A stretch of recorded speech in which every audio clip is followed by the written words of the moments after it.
I stood on the front porch of my own house and couldn't open the door. The key, the same brass one I had used for 17 years, no longer fit. I turned it again, slower this time, thinking maybe grief was messing with my hands.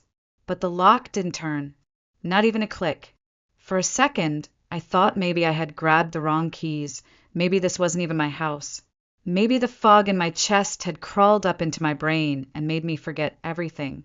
But then I saw the planter with the cracked edge that Daniel refused to throw away, the old chimes he gave me for our 10th anniversary still swaying on the porch, and the dent on the left side of the garage where I had once backed into a rake. No, this was my house. Except I couldn't get in. There were 2 cars in the driveway. One was my late husband's brother Stuart's truck. The other belonged to my mother-in-law, Darlene. They had parked like they owned the place, like they had always belonged there, like I hadn't just buried my husband 6 hours earlier. I knocked. Footsteps shuffled on hardwood. The front door opened halfway, and Stuart appeared with a tired smile that didn't reach his eyes. He didn't look surprised to see me. He didn't look like a man who had just lost his only brother. "Emma," he said, his voice too calm, "you shouldn't be here." I blinked. "Excuse me." He sighed. "Look, we didn't want to do this today, but it's better to be clear. Daniel didn't leave the house to you. It's still under his name, and he had discussed with Mom and me. If anything ever happened, the property would revert to family hands." I stared at him. "I am family." "You were," he said simply, as if he was discussing the weather. I looked past him. There were boxes inside, labeled, neatly stacked. Darlene's handbag sat on the arm of my favorite recliner. "You're moving in." My voice cracked. "Today? After the funeral?" "Daniel would have wanted it clean," he said. "Quick, not drawn out." I stepped back, dizzy. I hadn't even changed out of my black dress. I still had the funeral program in my hand. He never told me this. Stuart tilted his head. "Maybe he didn't trust you to handle it." That cut through everything else. I wanted to scream. I wanted to shove the door open and rip down every box they had stacked. I wanted to throw the urn that sat in my car, Daniel's urn, through the window, just to remind them that whatever they thought, he had loved me for 17 years. But I didn't move. I couldn't. "Where am I supposed to go?" I asked. Stuart shrugged. "You'll figure it out. You always do." Then he closed the door. Click. That was the sound I had been waiting for all day. Just not like this. Earlier that morning, I had stood in the church foyer surrounded by people I barely recognized. Darlene had sat up front like a queen mother, soaking in attention, while I was too hollow to cry. Stuart had given the eulogy. He hadn't mentioned me once. I had convinced myself it was just grief, that they were acting strange because they were broken inside. Now I understood. They were planning this all along. By the time I got back in my car, my hands were shaking so hard I dropped the keys. I picked them up, gripping them until the edges dug into my palm. These keys meant nothing now. I drove aimlessly for nearly an hour before pulling into the driveway of someone I hadn't seen in nearly a year, Karen, my old friend from high school. She opened the door in pajamas and gasped when she saw my face. "I have nowhere to go," I whispered. She stepped aside. "Then you're staying here." That night, I sat on her couch with a blanket wrapped around me and a cup of microwave tea in my hands. I stared at nothing. I replayed every moment of the funeral, every word Stuart had said, every box I had seen behind him. And somewhere between midnight and morning, one thought became clear in my mind. They weren't grieving. They were preparing. And I had just stepped into a war I didn't even know had begun. The morning light felt wrong. It spilled through Karen's window like it didn't know my life had ended. I woke on her couch, still in the black dress from the funeral, now wrinkled and clinging to me like a memory I couldn't peel off. My shoes were on the floor, neatly placed side by someone who had cared enough to do it. Not me. I hadn't even remembered taking them off. Karen was in the kitchen, Scrambling eggs like this was just any Tuesday. But the way she glanced at me, it wasn't pity. It was something softer, like she was holding her breath for me. "Morning," she said. "I wasn't sure what you eat, but you need something." I nodded. I didn't want food, but I wanted her effort to mean something. As I sat at her kitchen table, she finally asked, "Emma, what the hell happened yesterday?" So I told her. Not all of it. Not the way Stuart looked at me like I was a guest in my own life. Not the way the lock had resisted me like I was an intruder. Just enough to let her know that I wasn't safe anymore. When I mentioned the house, she stopped stirring. "But your name's not on the deed." I shook my head. It was Daniel's before we got married. He never updated it. After 17 years, I let that question hang in the air. I didn't have an answer. The truth was, we never thought it mattered. We had no children, no major fights, no reason to think anything would go wrong. We were one of those quiet, boring couples who held hands in parking lots and argued about grocery lists. Until one day, Daniel's heart just stopped. No warning. No godbis. Now I was just a widow on paper. And apparently not even that. By noon, I was on the phone with the lawyer who had handled Daniel's will. His voice was crisp, formal, polished like a man who rarely had to deal with emotion. "I'm sorry, Mrs. Bradford," he said, "but the house was not transferred to your name, and there was no updated will after 2014. The official beneficiary is listed as his mother, Darlene Taylor." My heart sank. "But we were married." "Yes, and as surviving spouse, you may have a claim, but only if we can demonstrate intent or challenge the distribution. I must warn you, that's difficult without a legal paper trail." I laughed bitterly. "So, 17 years together mean nothing?" Silence. Then he added, "I wish I had better news." I hung up and stared at the wall for a long time. Karen didn't ask what he said. She just placed a blanket over my shoulders and sat down next to me. I think that was the first moment I truly broke. Not when Daniel died, not even when they locked me out of the house, but when I realized I had built an entire life inside someone else's paperwork, and it could be erased just like that. By that evening, Darlene had changed the locks, hired a cleaning crew, and posted a photo of herself in my kitchen on Facebook with the caption, "Back home where I belong." I didn't see it, but Karen's daughter did, and when she showed me, I felt something inside me split open. Not grief, not sadness, not even rage, just clarity. They weren't just taking my home. They were rewriting the story, and if they wanted to pretend I never existed, then I would show them exactly who I was when I did. The next morning, I returned to the courthouse, not the one with judges and marble floors, but the county records office, tucked behind the DMV in a building that still smelled like mildew and bureaucracy. It wasn't revenge I was after. It was proof that Daniel had meant to do better, that I wasn't just an afterthought, a placeholder until death.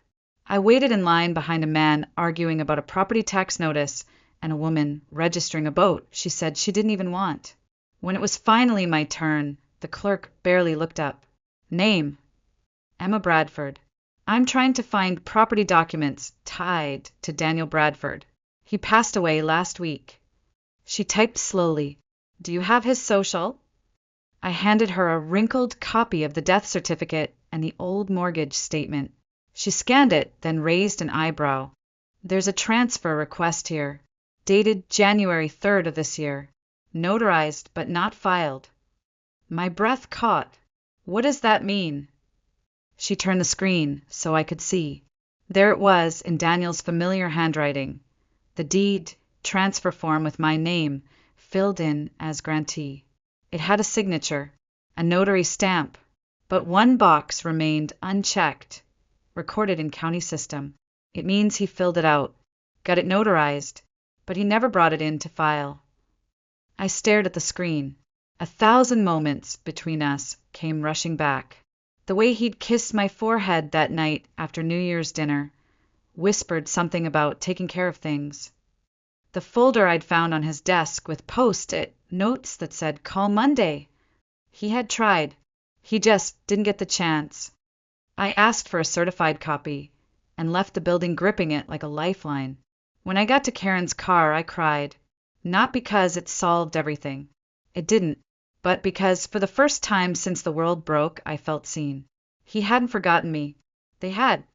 Back at her place, I spread out every document we had, marriage license, joint bank statements, utility bills with both our names. Karen hovered nearby, her fingers twitching with the need to help. Then I found something else, buried in an envelope marked Bradford Private. It was Daniel's letter to his lawyer, dated just 4 days before he died. Please begin drafting the updated will. Emma gets the house. Full ownership. No life estate garbage. She built this place with me, room by room. I'll drop by next week to sign everything. I pressed my hand to the page. My tears smeared his signature. Karen, I whispered. They took everything. And still it was mine. It was always supposed to be mine. She looked at me the way people look at shattered things they can't glue back together. And then she said something I'll never forget. Emma, grief doesn't make people cruel. It reveals who they already were. That night I didn't sleep. I sat in Karen's guest room with a stack of files and an ache in my chest I couldn't name. It wasn't just mourning Daniel anymore. It was mourning the version of me that thought loyalty was enough. They had underestimated me. But worse than that, they had underestimated him. And now I had a choice. Let them bury me in silence, or speak, with everything he left behind. It was just past 4:30 in the afternoon when I pulled up to the house on Riverbend Lane. My house. The golden hour sun spilled across the porch Daniel and I had painted together. The shutters were now a different color, his sister's favorite sage green. There were new lawn chairs, wind chimes, and on the front door hung a spring wreath I didn't recognize. A stranger's home. But I wasn't a stranger. I rang the bell. It took a moment, then footsteps approached. Heavy, rushed, irritated. Pamela opened the door, wine glass in hand, lips painted crimson. Oh, she blinked. You. She didn't move aside. You're not supposed to be here. I held up the deed transfer. She didn't look at it. You can't just barge in, Emma. This isn't a movie. No, I said, stepping forward, it's not. Because in movies, the widow isn't erased 5 days after the funeral. Her hand dropped from the doorknob, but she didn't back away. Voices floated from inside. Laughter, clinking silverware, someone playing piano off-key. They were celebrating. I walked past her. In the dining room, the whole family was gathered. Daniel's brother Paul, his niece Harper, even the cousin who hadn't spoken to us in 5 years. They were seated around the long mahogany table I had refinished with Daniel the summer before his diagnosis. At the head of the table sat her Mary, Daniel's mother, still wearing black, still playing grieving matriarch. Oh, she said when she saw me, you must be lost. I placed the file folder on the table. Daniel's letter, the unfiled deed, the notarized affidavit I'd obtained that morning. No, I said quietly. I came to return what's mine. Paul scoffed. Emma, if this is about the will, it's not, I cut in.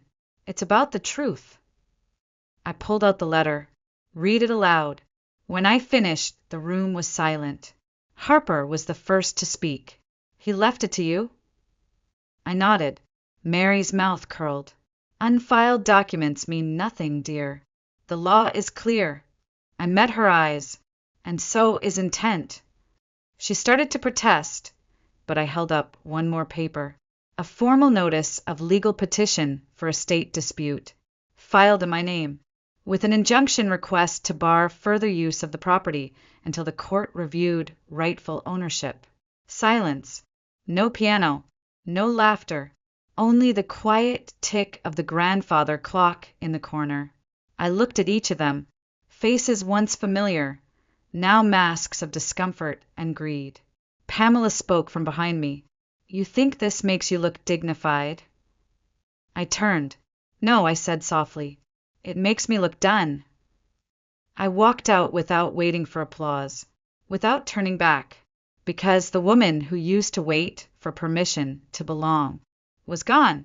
I sat in the back corner of the Charleston County Courthouse, room 6B, clutching the folder I'd carried with me for weeks, but had only opened a dozen times. The courtroom was nearly empty. A few people waited for traffic hearings. One young couple holding hands in a custody dispute. No one knew me. No one cared what had been stolen, except me. The clerk finally called my name. I walked to the front and handed over the documents, the handwritten letter, the signed transfer, Daniel's will, and the timeline of events from the moment he passed to the moment they changed the locks on me.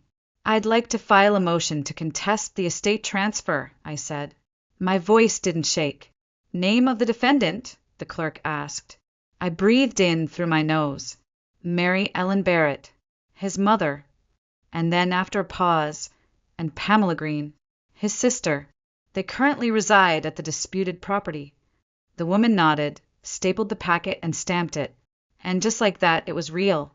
3 days later, they received notice. Pamela called that evening. I didn't pick up. The voicemail was short, full of rage, and ended with, "You'll regret this." I deleted it. Regret? No. I regretted not seeing the signs sooner. I regretted thinking family meant protection. But I didn't regret fighting back. Because something shifted the day I walked into that courtroom. For the first time since Daniel's death, I felt like I wasn't just surviving anymore. I was moving. The legal battle wasn't fast. It never is. But it was thorough. My lawyer, Carla Jenkins, was a quiet woman with a face carved by years in probate litigation. She didn't offer sympathy. She offered strategy. On our second meeting, she flipped through Daniel's handwritten letter and said simply, "This changes everything." He didn't update the formal will, but this, combined with the unfiled deed and the signed affidavit, this shows intent. We can argue undue interference. She leaned back. You're going to need to be patient and calm. They'll come after your character. They'll say you were unstable, that he wasn't of sound mind. I nodded. I'd rehearsed it all in my head already. What I didn't expect was the surveillance video. Carla discovered it 2 weeks into the investigation. A security camera from the pharmacy Daniel used in his final months had captured audio. March 10th, 6 days before his death. Daniel, frail and hunched, sat at the counter filling out a prescription. Pamela stood behind him, arguing with someone on the phone. "You can't let her keep the house," she snapped. "She's not even blood. I don't care what he says. He's delirious half the time anyway." The clerk heard. The camera heard. And now the court would hear it too. That changed everything. Suddenly, we weren't just fighting for a house.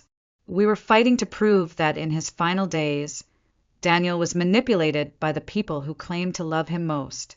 Carla submitted the recording with a supplemental statement. And from that moment on, the energy shifted. Mary didn't show up to the first hearing. Pamela did, alone, pale, trembling slightly.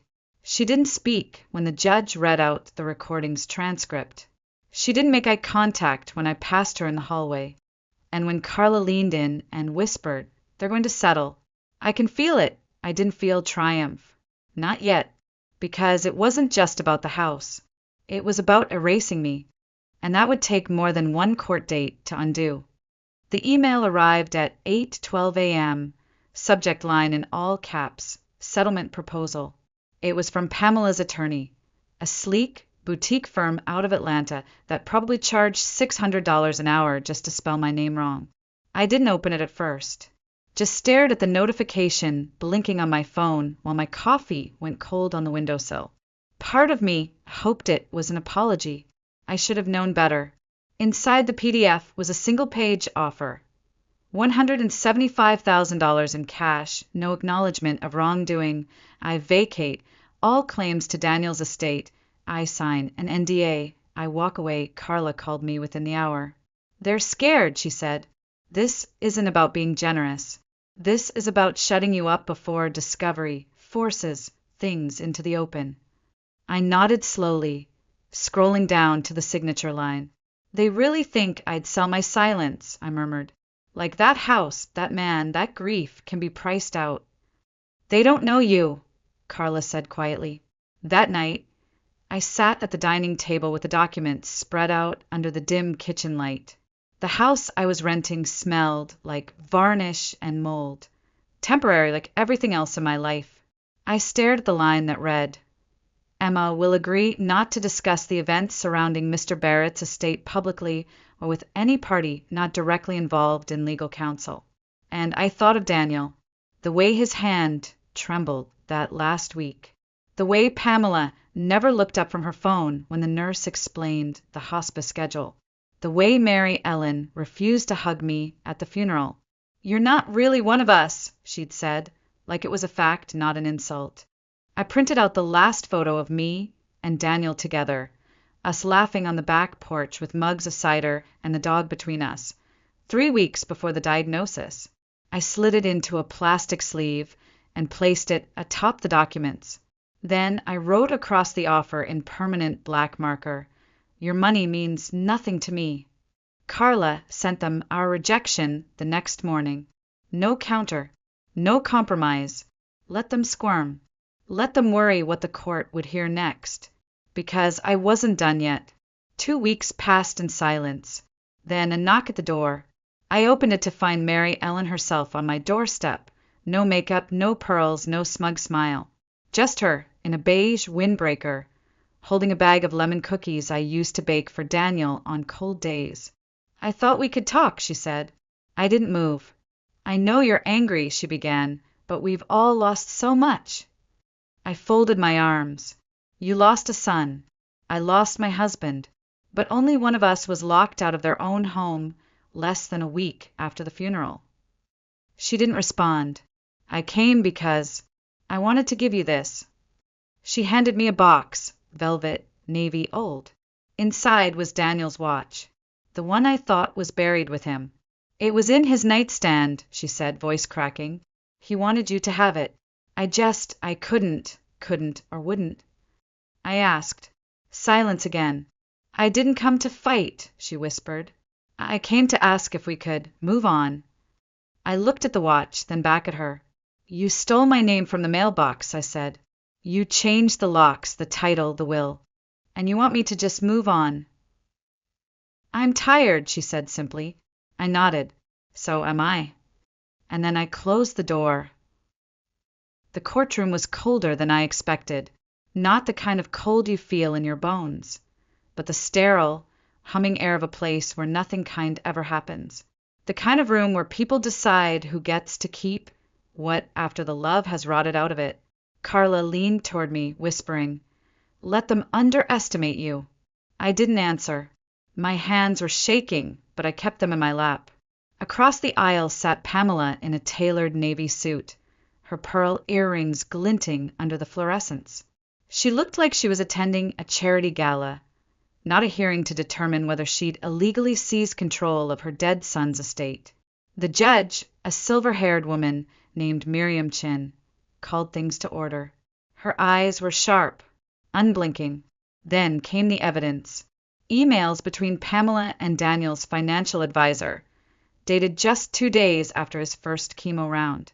She'd asked about emergency transfer protocols. Next, a voice memo from Daniel's hospice nurse, verifying that I was listed as his primary decision-maker and had been removed without being informed. Carla handed over copies of Daniel's original will, notarized, dated back to 2021, the one where he'd named me not only as his wife but sole heir cosigner, an executor of all posthumous affairs.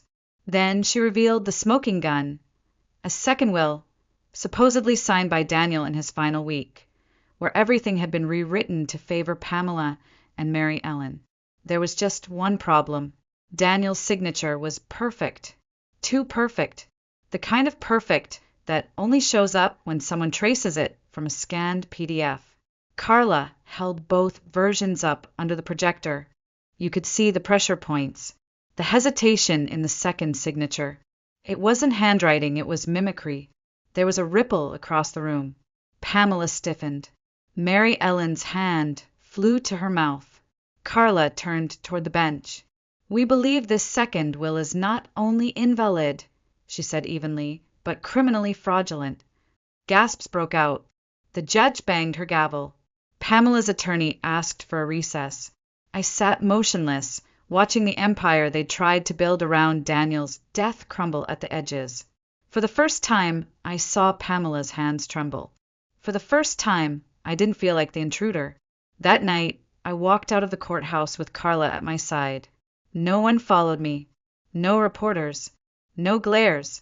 No family members calling me gold digger or not a real Barrett. Just me and the echo of Daniel's voice in my memory.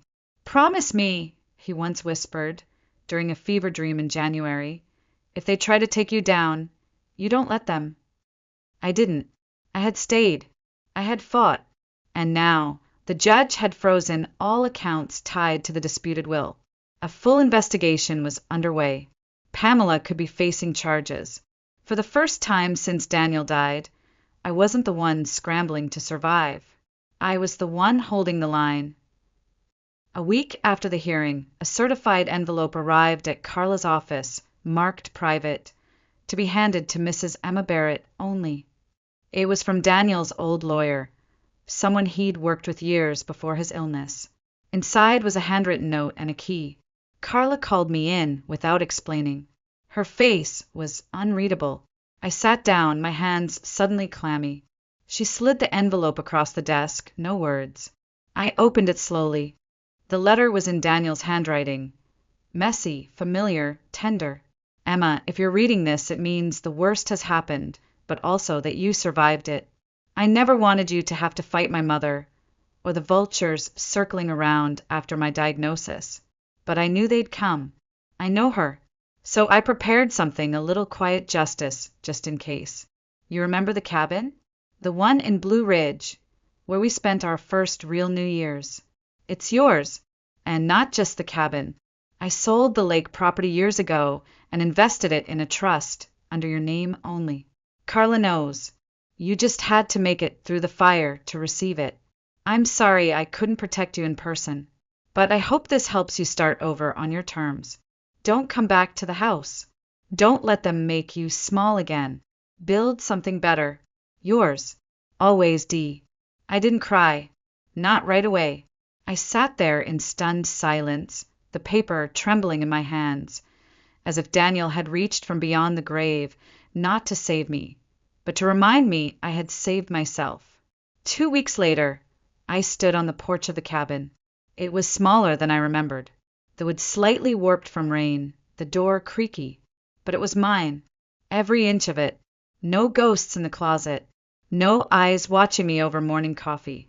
Just trees, sky, and quiet. Carla had handled the rest. Pamela was now under investigation for will tampering, fraud, and possible financial abuse. Mary Ellen had issued a public apology after being dropped from her job at a luxury real estate firm. The media that once painted me as the suspicious wife now called me the widow who fought back. But I didn't care about the headlines. I cared about standing barefoot on the wood deck in the early morning fog, holding a mug of coffee Daniel would have hated, listening to the birds, and breathing without guilt. That weekend, I unpacked a single box. Inside was a photo from the day we moved into our old home. Daniel was grinning, covered in paint. I had taped a note to the frame. This was not the end. I placed it on the mantel and walked outside. A small group of neighbors was gathering down the trail for the local farmers market. Someone waved. I smiled back, and for the first time in months, I didn't feel like a shadow haunting someone else's life. I felt like the author of my own beginning.